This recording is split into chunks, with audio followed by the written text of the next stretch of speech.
Hello everyone and welcome to ज्ञान का dose. आज हम बात करेंगे टेगा इंडस्ट्रीज के बारे में। But before we get started I want to tell you a few things. In company analysis की शॉर्ट वीडियोस में मैं आपको बताती हूँ ओवरऑल व्यू, जिससे आप ये डिसाइड कर सकते हैं कि कंपनी आपको डीप डाइव करने लायक लगती है या नहीं। Clearly I don't give any buy sell recommendation. तो अगर आपको वीडियो पसंद आता है तो इसे ज्यादा से ज्यादा लाइक करें और शेयर करें, और अगर आप चैनल पर नए हैं तो सब्सक्राइब करके बेल आइकन को दबाना ना भूलें। Now let's get started. Tega Industries Limited is a manufacturer and distributor of specialized and recurring consumables for the mineral beneficiation, mining and bulk solids handling industry। मतलब माइनिंग इंडस्ट्री के लिए ये अपने products बनाते एंड एक्सपोर्ट करते हैं। इस company का प्रोडक्ट पोर्टफोलियो मिक्स काफी अच्छा है, जिसके बारे में हम आगे डिटेल में बात करेंगे। बाकी अगर देखा जाए तो ये company majorly polymer based mill liners बनाती है एंड एक्सपोर्ट करती है, एंड इसमें दो ही कंपनीज एक्टिव हैं ग्लोबली, मेट्सो एंड टेगा। इस कंपनी के 6 मैन्युफैक्चरिंग साइट्स हैं, जिसमें से 3 इंडिया में हैं, एक दहेज गुजरात में है और 2 Samali and Kalyani in West Bengal, and बाकी के 3 साइट्स वर्ल्ड के मेजर माइनिंग हब्स में है, Chile, South Africa and Australia.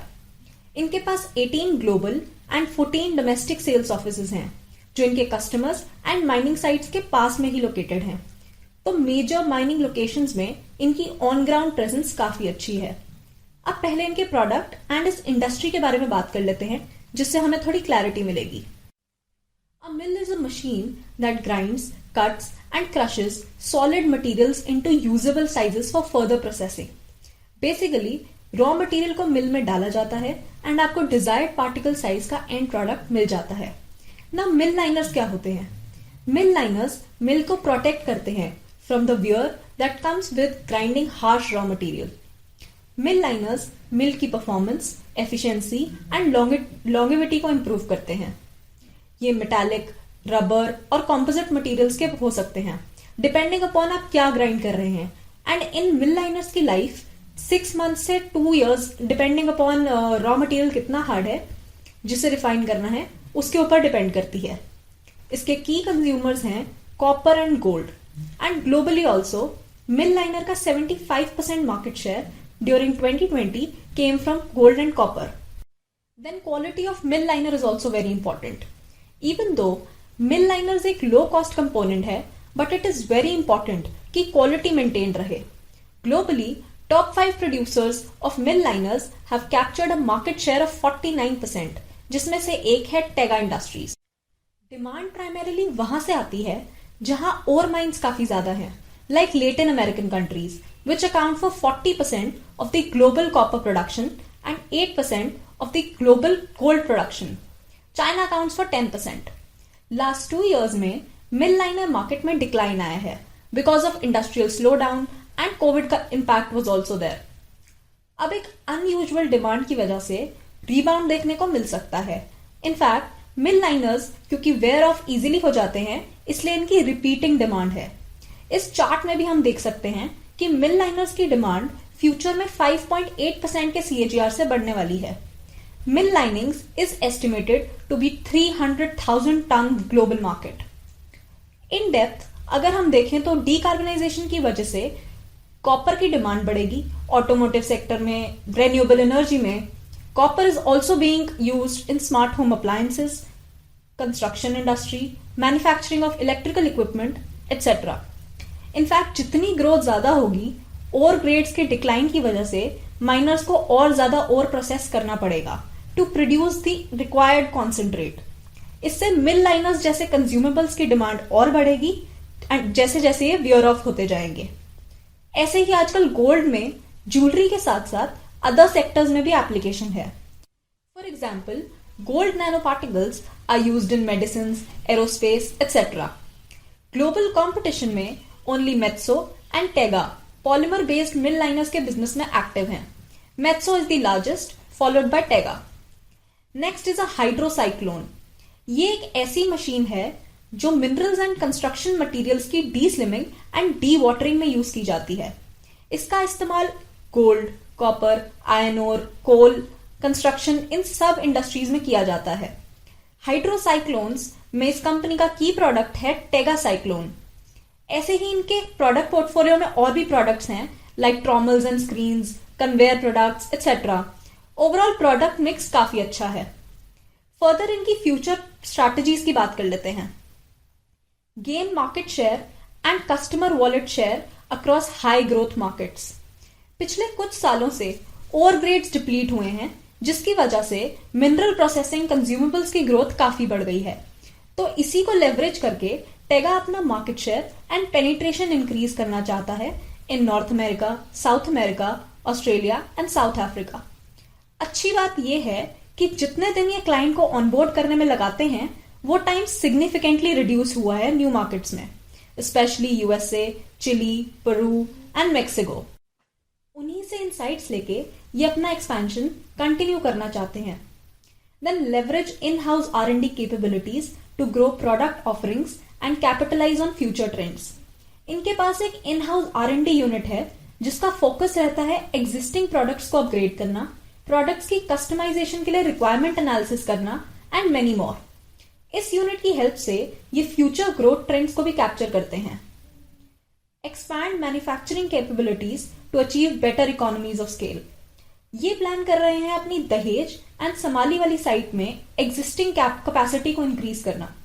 Plus chilli में भी एक न्यू मैन्युफैक्चरिंग फैसिलिटी सेटअप करने का प्लान है after evaluating the growth trajectory globally. Explore opportunities for inorganic growth.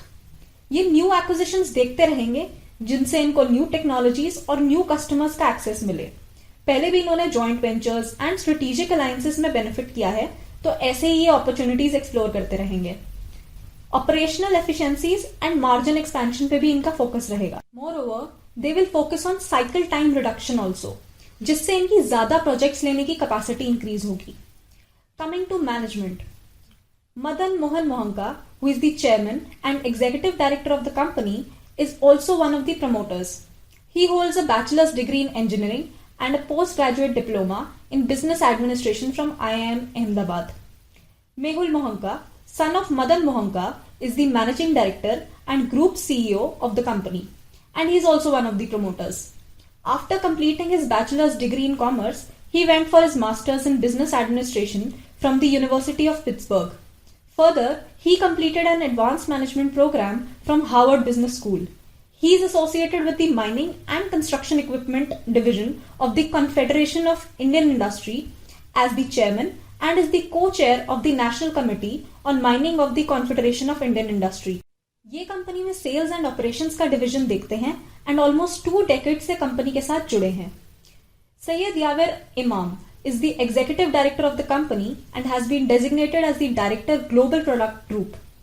इनके अलावा हेमंत मधुसूदन नेरुरकर, जगदीश्वर प्रसाद सिन्हा, मधु दुबाशी, रूडोल्फ माइकल एज कंपनी के इंडिपेंडेंट डायरेक्टर्स हैं। Important point two note here is IPO के बाद भी प्रमोटर एंड प्रमोटर ग्रुप का 79.2% स्टेक है कंपनी में। Company is free from any material litigation. The company's shares are free of any pledging and it is a well-recognized brand with experienced promoters. Peer comparison. Tega Industries का India में एक ही listed peer है which is AIA Engineering. AIA designs, manufactures and markets mill internals used in the process of crushing and grinding in cement, mining, thermal power and aggregate industries. So Tega mining and aggregates के business में है, वहीं AIA cement, mining, power and aggregates के business में involve है। इसमें note करने वाली बात यह है कि टेगा ऑलरेडी मिल लाइनर्स के बिजनेस में एक्टिव है, लेकिन AIA अभी इसमें एंटर करने की तैयारी कर रहा है। AIA's greenfield mining liner plant is under commission right now. ये एक लिस्टेड पीयर जरूर है, लेकिन अभी इनको कंपेयर किया नहीं जा सकता बिकॉज AIA का जो मेन काम है वो है high chromium wear, corrosion and abrasion resistant castings बनाने का, जो cement, mining and power industry में यूज की जाती है। फाइनेंशियल्स, सबसे पहले देख लेते हैं cash flow statement. Cash flow from operating activities, इसका मतलब है कंपनी ऑपरेटिंग एक्टिविटीज से कितना कैश जनरेट कर पा रही है। Operating profit before working capital changes consistently last 3 years से बढ़ रहे हैं। नेट कैश जनरेशन देखें तो 3 साल में काफी बढ़ा है, पर यहाँ देखने वाली बात यह है कि 2019 से 2020 में नेट कैश ऑलमोस्ट डबल हो गया है, 686.69 से 1283.75। इसका रीजन देख लेते हैं। 2019 में कंपनी ने अपने एसेट्स एंड इन्वेंट्री इंक्रीज किया है, यानी पैसा लगाया है, और यही जब हम 2020 में देखें तो कंपनी ने एसेट्स डिक्रीज किए हैं, जिसकी वजह से हमें नेट जनरेटेड कैश 2019 के कंपैरिजन में बढ़ा हुआ नजर आ रहा है। Overall year on year operating activities से कैश बढ़ रहा है और ये काफी अच्छी बात है। Next is cash flow from investing activities. तो देख लेते हैं कि ये कंपनी कितना कैश इन्वेस्टिंग एक्टिविटीज में यूज कर रही है। So most of this cash flow is from either purchase of investment और सेल ऑफ इन्वेस्टमेंट। जैसा कि हम देख सकते हैं 2020 जो कि कोविड हिट पीरियड था, तब इस कंपनी ने काफी इन्वेस्टमेंट्स परचेज करी थी, इसलिए यह फिगर काफी ज्यादा है एज कंपेयर टू 2019। उसके बाद 2021 में इन्होंने इन्वेस्टमेंट सेल परचेज दोनों किया है। ओवरऑल पिछले 3 साल से ये इन्वेस्टिंग एक्टिविटी बढ़ा रहे हैं। इसके बाद cash flow from financing activity को समझें तो 2019 में इन्होंने अपनी long term and short term borrowings यानी उधार चुकाया है, इसलिए हम net cash used in financing activity की फिगर -932.12 दिख रही है। और 2020 में इन्होंने उधार लिया है और चुकाया कम है, इसलिए ये नेट फिगर -92.03 पर आ गई। लेकिन इसके बाद 2021 में इनका repayment long term and short term दोनों का अच्छा था, इसलिए हमें यह फिगर -790.04 देखने को मिली। कंक्लूड करें तो year on year cash flow statement काफी अच्छी है। रेशियोज में भी हम देख सकते हैं कि डेटर डेज यानी डेटर से जितने दिन में कैश कलेक्ट हो रहा है वो पिछले सालों से इंप्रूव हुआ है। इन्वेंट्री डेज मतलब कितने दिन प्रोडक्ट इन्वेंट्री में पड़ा हुआ है वो भी इनका कंसिस्टेंट है। इसके बाद डेज पेएबल काफी कम हुआ है एंड कैश कन्वर्जन साइकिल में भी कोई खास फ्लक्चुएशन देखने नहीं मिला है। वर्किंग कैपिटल डेज कम हुए हैं यानी एफिशिएंसी बढ़ रही है। और रोस देखें यानी रिटर्न ऑन कैपिटल एम्प्लॉयड तो काफी अच्छा बढ़ा हुआ दिख रहा है पिछले कुछ सालों के कंपैरिजन में। इसका मतलब है कंपनी काफी एफिशिएंटली अपनी कैपिटल यूज कर रही है। Profit and loss statement, year on year sales बढ़ रही हैं, साथ ही एक्सपेंसेस में कुछ खास फर्क नहीं आया है। ऑपरेटिंग प्रॉफिट मार्जिन अच्छा खासा बढ़ रहा है एंड प्रॉफिट भी डेफिनेटली बढ़ता दिख रहा है। बैलेंस शीट अच्छी है, शेयर कैपिटल कंसिस्टेंट है, रिजर्व्स बढ़ रहे हैं, बोरोइंग्स कम हो रही हैं and overall assets are much higher than their liabilities. Valuations की अगर हम बात करें तो अभी भी वैल्यूएशन अच्छी है। Also, the company's net debt to equity ratio stood at 0.19 as on June 30, 2021. Coming on to the risk factors. International threats. Company का मेजॉरिटी रेवेन्यू 75% आता है एक्सपोर्ट से, तो एक्सटर्नल मार्केट का रिस्क तो बना ही रहेगा। फॉरेन इकोनॉमी में कोई भी इंस्टेबिलिटी आती है तो वो कंपनी के ऑपरेशंस पर असर डाल सकती है। देन एक्सटर्नल डिपेंडेंस, कंपनी का इंफ्रास्ट्रक्चर थर्ड पार्टी ऑर्गेनाइजेशंस पर डिपेंड करता है for the supply of raw materials as well as distribution of finished goods. Any disruption in their business could have adverse effects on Tega Industries pre and post production process. Lack of supplier options.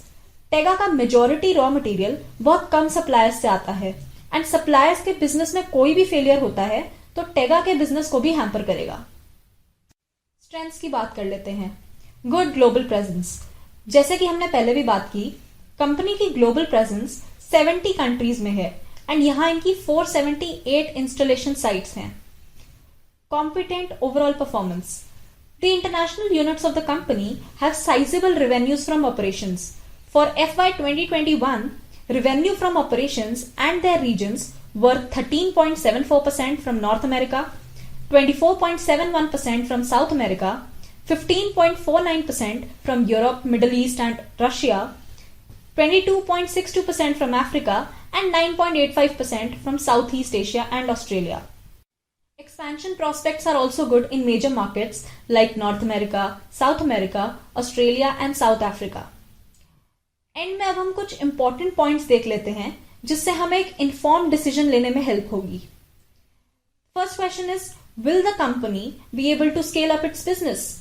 The answer is yes. Its overall capacity utilisation for FY 21 was around 58%, leaving a lot of room for growth. An increase in demand due to declining ore grades, coupled with the company's plan to increase its penetration and market share through its direct sales model and strong research and development capabilities, would help it in the future. The next question is, does the company have high repeat customer usage? The answer is yes again. Does the company have a credible moat? The answer is no. While the company operates in a market structure that is dominated by a handful of companies, the company doesn't seem to have a credible moat. Now, is the company sufficiently robust to major regulatory or geopolitical risks? The answer is yes again. Is the company's product able to withstand being easily substituted or outdated? Yes. The company's products play a critical role in any mine's processing and operations. The next question is, are the customers of the company devoid of significant bargaining power? Answer is yes.